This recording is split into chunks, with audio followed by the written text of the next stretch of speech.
খবরে আপনাদের সঙ্গে আছি আমি ফয়সাল। জনগণের বিপক্ষে গেলে জুলাই আবারও ফেরত আসবে বলে হুঁশিয়ার করেছেন জামায়াতের আমির ডাক্তার শফিকুর রহমান। বলেন, গুরুত্বপূর্ণ সংস্কারে বাধা দিয়ে সরকার ফ্যাসিবাদের পথেই হাঁটছে। দুপুরে জুলাই যোদ্ধা এবং শহীদ পরিবারের সদস্যদের নিয়ে জাতীয় সমাবেশে কথা বলেন আমির। এনসিপির আহ্বায়ক চিফ হুইপ নাহিদ ইসলাম বলেছেন, গণভোটের মধ্য দিয়ে বিএনপির জন্ম হলেও এখন তারা গণভোটকে অস্বীকার করছে। রাজধানীর সোহরাওয়ার্দী উদ্যানে গণভোটের রায় বাস্তবায়নে জুলাই যোদ্ধা ও শহীদ পরিবারের সদস্যদের নিয়ে জাতীয় সমাবেশের আয়োজন করে জামায়াত ইসলামী। সমাবেশে যোগ দেন সারা দেশ থেকে আসা হাজারো জুলাই যোদ্ধা ও শহীদ পরিবারের সদস্যরা। সমাবেশে জুলাই যোদ্ধারা অভিযোগ করেন, সরকার ক্ষমতায় গিয়ে জুলাইকে ভুলে গেছে। আমরা সরকারকে আহ্বান জানাবো, আপনারা জুলাই সনদ বাস্তবায়ন করবেন, গণভোট বাস্তবায়ন করবেন। অনেক সময় আমাদের আশ্বাসও দিয়েছিলেন আপনি গণভোট দেওয়ার জন্য, হ্যাঁ ভোট দেওয়ার জন্য 70% আমরা ভোট দিলাম। এখন আপনারা ক্ষমতায় গিয়ে বসেছেন, চেয়ারে বসেছেন, এখন আমাদেরকে চেনেন না আপনারা। 70% জনগণের গণরায়কে গলা টিপে হত্যা করতে চাইলে এই দেশ থেকে আপনাদেরকে পালাতে হবে। সমাবেশে 11 দলীয় জোটের নেতারা বলেন, নির্বাচনের পর গণরায় বাস্তবায়ন না করে জাতির সাথে প্রতারণা করেছে সরকার। যে কোনো মূল্যেই জুলাই সনদ বাস্তবায়নের কথা বলেন তারা। যে বিএনপির জন্ম হয়েছিল গণভোটের মাধ্যমে, সেই বিএনপি আজকে জুলাই গণঅভ্যুত্থান পরবর্তী গণভোটকে অস্বীকার করছে। ভারতপক্ষে বিএনপি তার অস্তিত্বকেই অস্বীকার করতে শুরু করে দিয়েছে। বাংলাদেশের প্রত্যেকটি প্রতিষ্ঠানকে নতুন করে যে বিএনপি দলীয়করণ করছে, এটা আওয়ামী লীগের পথে বিএনপি বাংলাদেশকে এগিয়ে নিয়ে যাচ্ছে। 2-3 দিনের মধ্যে সংস্কারের যে কথাগুলি আছে সেটা বাস্তবায়ন করেন। কেউ বলছে সংস্কার, কেউ বলছে অ্যামেন্ডমেন্ট। এরকম ধারাবাহিক বক্তব্য রেখে কোনো লাভ নাই। 11 দলীয় ঐক্যের পক্ষ থেকে বিক্ষোভ, সমাবেশ, মিছিল, সেমিনার, গোলটেবিল, দীর্ঘ কর্মসূচি শুরু হয়েছে। জাতীয় সংসদে আমাদের নেতারা লড়াই করবেন, রাজপথেও লড়াই চলবে। রক্তের এই মূল্য না পাওয়া পর্যন্ত এই আন্দোলন ইনশাআল্লাহ আমরা অব্যাহত রাখবো। গণরায় বাস্তবায়নে লড়াই চালিয়ে যাওয়ার হুঁশিয়ারি দেন জামায়াতের আমির। তিনি বলেন, জনগণের বিপক্ষে গেলে জুলাই আবারও ফিরে আসবে। যে সমস্ত জায়গায় পরিবর্তন দরকার, সুশাসন কায়েমের জন্য, সত্যিকারের স্বাধীনতার স্বাদ জনগণকে দেওয়ার জন্য প্রত্যেকটি বিষয়ে বিএনপি বিরোধিতা করে চলছে। এটি জাতির সাথে সুস্পষ্ট প্রতারণা। মনে রাখবেন, জুলাই শুধু 24 সালে ছিল না, জুলাই প্রত্যেক বৎসরে আছে। সে জুলাই আবার ফিরে আসবে ইনশাআল্লাহ, এবং তখন ফাইনালি ফ্যাসিবাদের কবর রচনা হবে। এ সময় ক্যাম্পাসগুলোতেও সংঘাত বন্ধের আহ্বান জানান ডাক্তার শফিকুর রহমান। আমরা শিক্ষা প্রতিষ্ঠানে আমাদের সন্তানদের হাতে দাকিরিস কুড়াল দেখতে চাই না, আমরা খাতা এবং কলম দেখতে চাই। আমরা কোনো আদুবাই দাদুবাই শিক্ষা প্রতিষ্ঠানে গিয়ে আমাদের সন্তানদের উপর সরিগুড়াক আমরা এটা দেখতে চাই না। এ সময় জুলাই সনদ ও গণভোটের রায় বাস্তবায়ন না হলে দেশ স্বৈরাচার মুক্ত হবে না বলেও মন্তব্য করেন জামায়াতের আমির। শুভবুদ্ধির উদয় হোক। ফয়সাল মাহমুদ, যমুনা নিউজ, ঢাকা। মানুষের রায় মেনে নিন। বাংলাদেশের প্রথম 5D AI ইনভার্টার যুক্ত সর্বোচ্চ বিদ্যুৎ সাশ্রয়ী যমুনা এয়ার কন্ডিশনার। জামায়াত ইসলামকে রাজনৈতিকভাবে কিভাবে নির্মূল করা যায় সেইভাবেই কাজ করতে হবে, এই মন্তব্য করেছেন বিএনপির মহাসচিব মির্জা ফখরুল ইসলাম আলমগীর। নির্বাচন নিয়ে জামায়াত আমিরের বক্তব্যের কঠোর সমালোচনা করলেন বিএনপির মহাসচিব। শনিবার তিনি বলেন, নির্বাচনের আগ থেকেই রাজনৈতিক স্থিতিশীলতা নষ্ট করছে বিরোধী দল। নয়াপল্টনে দলের কেন্দ্রীয় কার্যালয়ে যৌথ সভা শেষে কথা বলেন বিএনপির মহাসচিব। জানান, 1 মে নয়াপল্টনে সমাবেশ করবে শ্রমিক দল। ঢাকা বিশ্ববিদ্যালয় সহ কয়েকটি ক্যাম্পাসে ছাত্র রাজনীতির উত্তাপের প্রসঙ্গ টানেন মির্জা ফখরুল। শিক্ষার্থীদের আহ্বান জানান অপরাজনীতি পরিহারের। যে জামায়াত ইসলামের আমির তিনি বলছেন যে বিএনপি ইঞ্জিনিয়ারিং করে ক্ষমতায় এসেছে। সমগ্র বিশ্বের সমস্ত দেশগুলো, বাংলাদেশের সমস্ত প্রতিষ্ঠানগুলো, পত্র পত্রিকা, মিডিয়া এক বাক্যে স্বীকার করেছে যে এই নির্বাচনটি ছিল এই কালের, অর্থাৎ বাংলাদেশের পর থেকে সবচেয়ে নিরপেক্ষ ও সমগ্র জাতি অত্যন্ত সচেতনভাবে তাদেরকে প্রত্যাখ্যান করেছে, এবং আগামীতে যেন পুরোপুরি তাদেরকে নির্মূল করা যায় রাজনৈতিকভাবে, সেইভাবে আমাদেরকে কাজ করতে হবে। জুলাই সনদের প্রতিটি দফা বাস্তবায়নে সরকার বদ্ধপরিকর বলে জানিয়েছেন প্রধানমন্ত্রী তারেক রহমান। বিয়াম ফাউন্ডেশনের অডিটোরিয়াম ভবনের ভিত্তিপ্রস্তর স্থাপন অনুষ্ঠানে তিনি কথা বলেন। প্রধানমন্ত্রী বলেন, রাষ্ট্রের প্রকৃত মালিক যে জনগণ। 2024-এর গণঅভ্যুত্থান তা আবারও প্রমাণ করেছে। জনপ্রশাসনের প্রতিটি স্তরে মেধা এবং দক্ষতাকে অগ্রাধিকার দেওয়ার নির্দেশও দেন প্রধানমন্ত্রী। সকালে রাজধানীর নিউ ইস্কাটনে বিয়াম ল্যাবরেটরি স্কুল পরিদর্শনে যান প্রধানমন্ত্রী। হঠাৎ করেই ছিল তার এ পরিদর্শন। এ সময় তিনি শিশু শিক্ষার্থীদের সঙ্গে কথা বলেন, প্রাণবন্ত সময় কাটান। উচ্ছ্বসিত ছোট্ট শিক্ষার্থীরা ছুটে আসে প্রধানমন্ত্রীর সঙ্গে হাত মেলাতে, কেউ আবার অটোগ্রাফ নিতে। প্রধানমন্ত্রী ক্লাসরুমে ঢুকেই শিক্ষার্থীদের সঙ্গে কুশল বিনিময় করেন। পড়াশোনার পাশাপাশি তিনি খেলাধুলা করারও পরামর্শ দেন।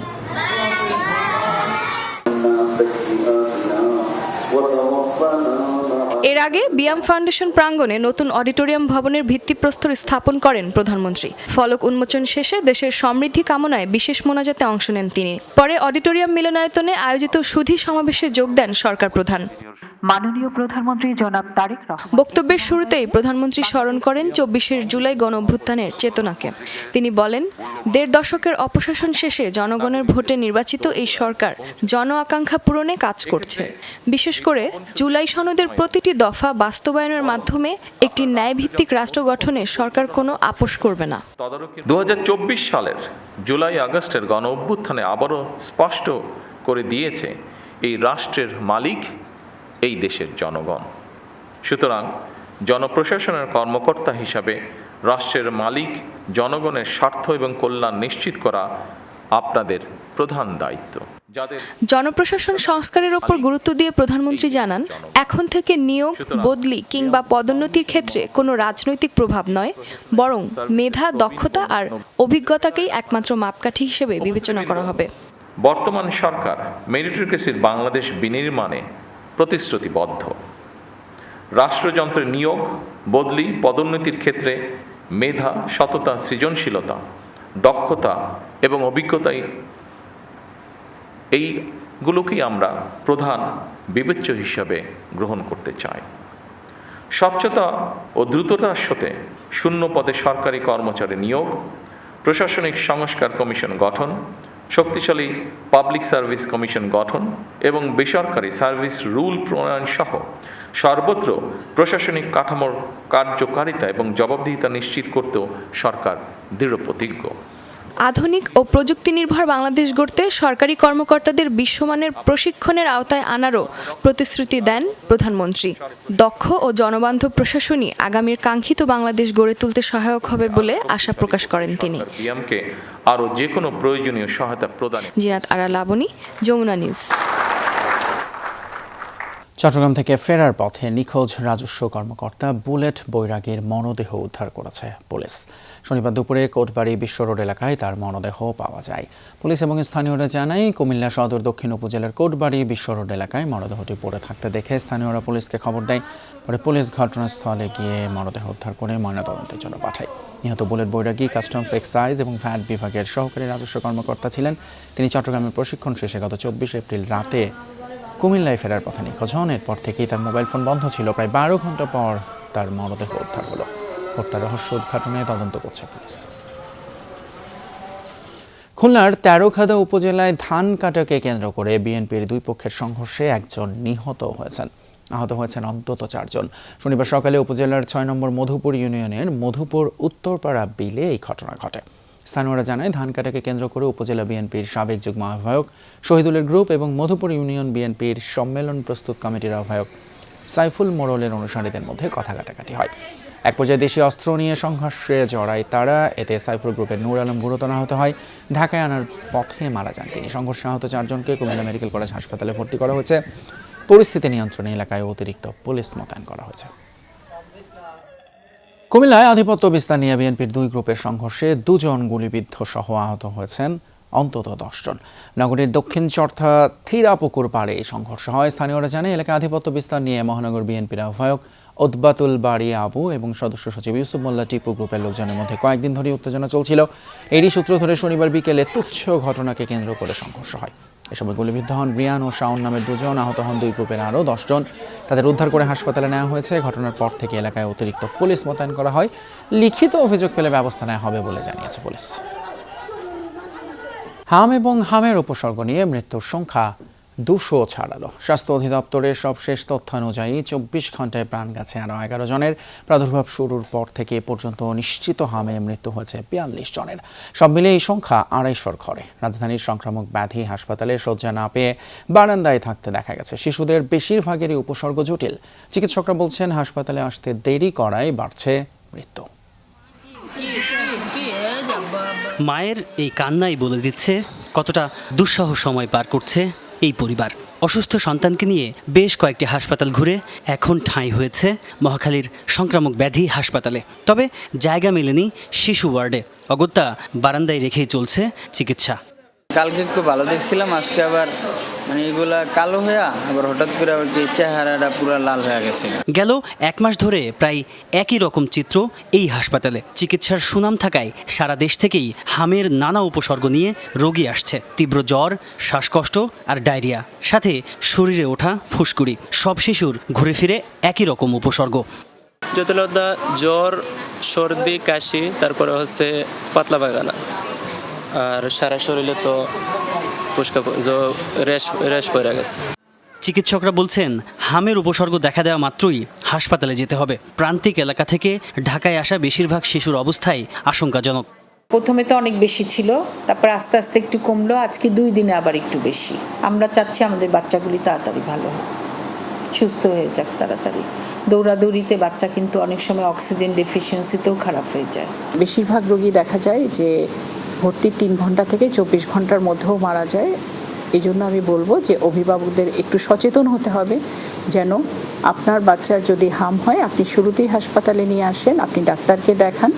হাসপাতালের দুঃসহ পরিস্থিতি শেষ করে যারা ছাড়পত্র পেয়েছে তাদের মুখে স্বস্তির হাসি। অনেক খারাপ অবস্থা ছিল, এখন আলহামদুলিল্লাহ অনেক ভালো, অনেক খুশি লাগতেছে নিজের বাচ্চাকে সুস্থ দেখে। বাচ্চা আমার ছুটি পাইছে, ও সুস্থ হয়েছে, এটা আমার অনেক উন্নতি, এটা আমি বললে প্রকাশ করতে পারবো না। হামের প্রাদুর্ভাবের 42 দিন পার করছে দেশ। সব জায়গায় টিকা পৌঁছানোর পাশাপাশি কার্যক্রম নজরদারির পরামর্শ বিশেষজ্ঞদের। তাজনুর ইসলাম, যমুনা নিউজ, ঢাকা। এতদিন অল্প কিছু লোকের হাতে ছিল অর্থনীতি নিয়ন্ত্রণ। রাজনীতিকরণের কারণে খালি হয়ে গেছে ব্যাংক, পুঁজিবাজার। এখন অর্থনীতিতে গণতন্ত্রায়ন করছে বিএনপি সরকার, এমন দাবি করেছেন অর্থমন্ত্রী আমির খসরু মাহমুদ চৌধুরী। জানান এনবিআর 2 ভাগ হবে, তবে অধিকতর পর্যালোচনা করা হচ্ছে। বাজেট আলোচনায় ডিশ বিলের একটি অংশ টেলিভিশন চ্যানেলে দেওয়ার প্রতিশ্রুতি দেন অর্থমন্ত্রী। গভর্নর বলেন 5টি ইসলামী ব্যাংক একীভূতকরণ নিয়ে এখন চূড়ান্ত সিদ্ধান্ত নেয়নি সরকার। অর্থমন্ত্রী জানান অর্থনীতিতে হবে গণতন্ত্রায়ন, টাকা ছাপিয়ে ব্যাংক থেকে ঋণ নিয়ে অর্থনীতি পরিচালনা করবে না সরকার। পরে ইলেকট্রনিক ও প্রিন্ট মিডিয়া সম্পাদক এবং সাংবাদিকদের সঙ্গে প্রাক বাজেট আলোচনায় অংশ নেন অর্থমন্ত্রী। আমি সহানুভূতিশীল, কিন্তু এটা তো আছে কিছু কিছু সংস্কৃতি আছে, সব মিলিয়ে আমরা আলোচনা করবো। আমরা পয়েন্ট নোট করেছি এগুলো। সরকার সময়োপযোগী সিদ্ধান্ত নেবে, তবে আইসিটি খাতকে এগিয়ে নিতে অংশীজনদের এগিয়ে আসতে হবে বলে মন্তব্য করেছেন তথ্য ও সম্প্রচার মন্ত্রী জহির উদ্দিন স্বপন। রাজধানী বনানীতে Bangladesh ICT stakeholders alliance BISA আয়োজিত বাংলাদেশের ডিজিটাল ভবিষ্যৎ বিনির্মাণ এবং প্রস্তাবিত টেলিকম, ডেটা এবং সাইবার সিকিউরিটি বিল 2026 নিয়ে অংশীজনদের সাথে নীতি সংলাপে অংশ নিয়ে কথা বলেন। এ সময় তিনি আরও বলেন, দেশের আইসিটি খাতকে আরও লাভজনক করতে সরকারের সহযোগিতা অব্যাহত থাকবে। অন্যদিকে প্রধান অতিথির বক্তব্যে বিএনপির স্থায়ী কমিটির সদস্য ডক্টর আব্দুল মঈন খান বলেন, আইটি খাতে সমৃদ্ধি বা অধিক লাভজনক করতে হলে সরকারকে উদার হতে হবে। এদিকে আলোচনায় অংশ নিয়ে প্রধানমন্ত্রীর প্রেস সচিব সালেহ শিবলি বলেন, 2003 সালেই বিএনপি সরকার ভবিষ্যতে তথ্য প্রযুক্তির গুরুত্ব বুঝে তথ্য ও প্রযুক্তি মন্ত্রণালয় গঠন করে।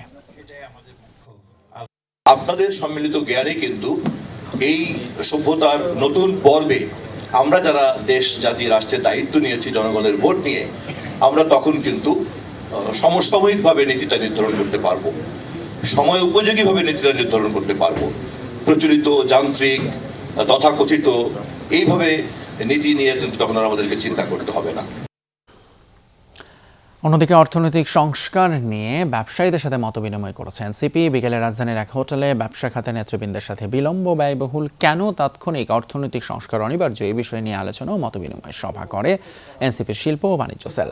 আলোচনায় এনসিপি সদস্য সচিব আখতার হোসেন বলেন, ব্যবসায়ী সমাজের প্রতি ধন্যবাদ জানান, তাদের মূল্যবান মতামত এনসিপির অর্থনৈতিক নীতি নির্ধারণে ভূমিকা রাখবে বলে জানান।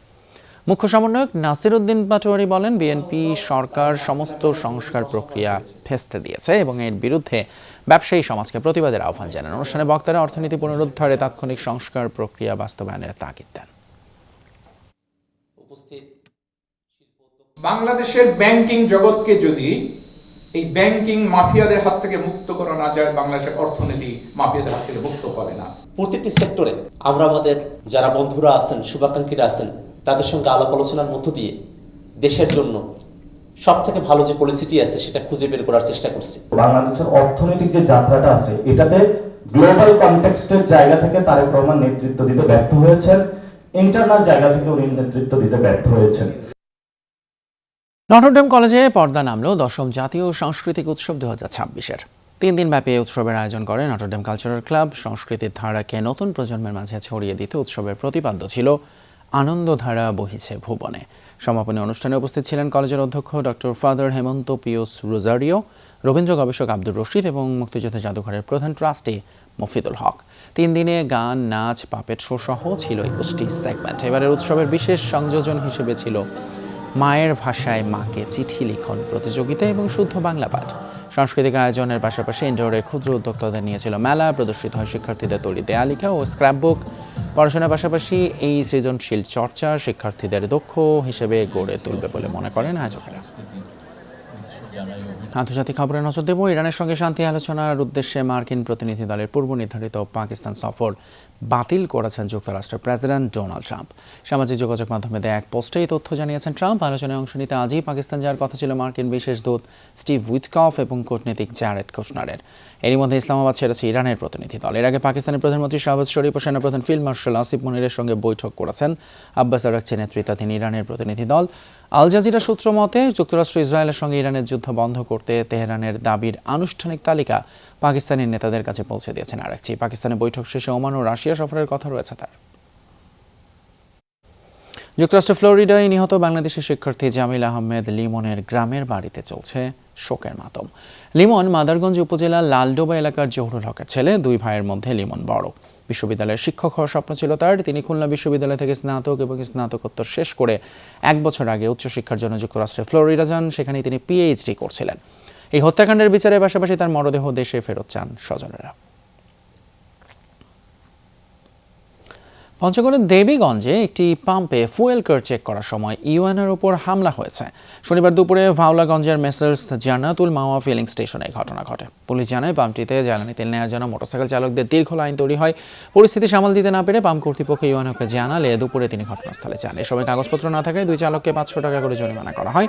তারপরে হঠাৎ একটি মিছিল এসে ইউএনের উপর হামলা করে। এ সময় আহত হন ইউএনের বডিগার্ড। পরে পুলিশ গিয়ে পরিস্থিতি নিয়ন্ত্রণে আনে। এই ঘটনায় আইন অনুযায়ী ব্যবস্থা নেওয়া হচ্ছে বলে জানিয়েছে পুলিশ। বাংলাদেশ হোমিওপ্যাথিক মেডিকেল কলেজের সামনের সড়কে অবৈধ দোকানপাট উচ্ছেদের দাবি জানিয়েছেন শিক্ষার্থীরা। শনিবার এ নিয়ে মানববন্ধন করে কলেজ ছাত্রদল। এ সময় বক্তারা অভিযোগ করেন 5 আগস্টের পর হঠাৎ করেই কলেজের প্রবেশ মুখে রাস্তার উপর পোল্ট্রি সহ নানা দোকানপাট বসতে শুরু করেছে। এতে পরিবেশ দূষণ সহ চলাফেরা কষ্টকর হয়ে উঠেছে। শিক্ষকেরা জানান, কলেজের পাঠদানের পরিবেশ নিশ্চিত করতে এইসব স্থাপনা উচ্ছেদ করা জরুরি।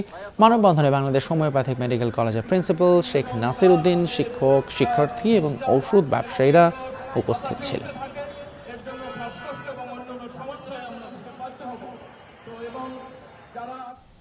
দর্শক, এই ছিল আমাদের আজকের সব খবরের আয়োজন। এতক্ষণ সাথে থাকার জন্য ধন্যবাদ আপনাদের সবাইকে।